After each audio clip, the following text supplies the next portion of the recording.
नाताळ आणि 31 डिसेंबरच्या सुट्ट्या त्यातच सलग लागून आलेल्या शनिवार रविवारच्या सुट्ट्यांमुळे आता नाशिक शहरासह जिल्हाभरातील धार्मिक स्थळे असतील, पर्यटन स्थळे असतील, हे आता फुल होत असल्याचं आपल्याला पाहायला मिळतंय।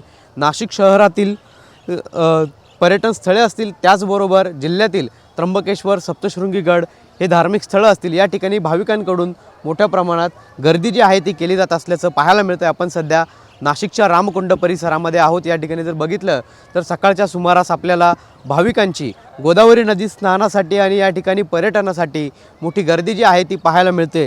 खरं तर सलग आलेल्या या सुट्ट्यांमुळे आणि नवीन वर्षाच्या स्वागतासाठी या ठिकाणी पर्यटकांकडून पर्यटन आणि तीर्थाटन असा दुहेरी योग साधून नाशिकमध्ये गर्दी केल्याचं पाहायला मिळतंय।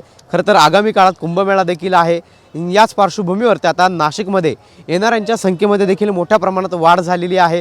त्यातच नवीन वर्षाच्या स्वागतासाठी आता नाशिक शहरातील अनेक रेस्टॉरंट्स असतील, त्याचबरोबर अनेक विविध ठिकाणच्या हॉटेल्स असतील, हे देखील सज्ज झालेले आहेत। तर नाशिकमध्ये देखील नवीन वर्षाचं स्वागत हे अनोख्या पद्धतीनं, धार्मिक पद्धतीनं केलं जात असतं। त्यामुळे धार्मिक स्थळ आणि पर्यटन स्थळ हे आपल्याला सलग आलेल्या सुट्ट्यांमुळे आणि नवीन वर्षाच्या स्वागतामुळे गर्दीनं फुल झाल्याचं पाहायला मिळतंय। कॅमेरा पर्सन कुशल पाटीलसह पवन येवले, TV9 मराठी, नाशिक।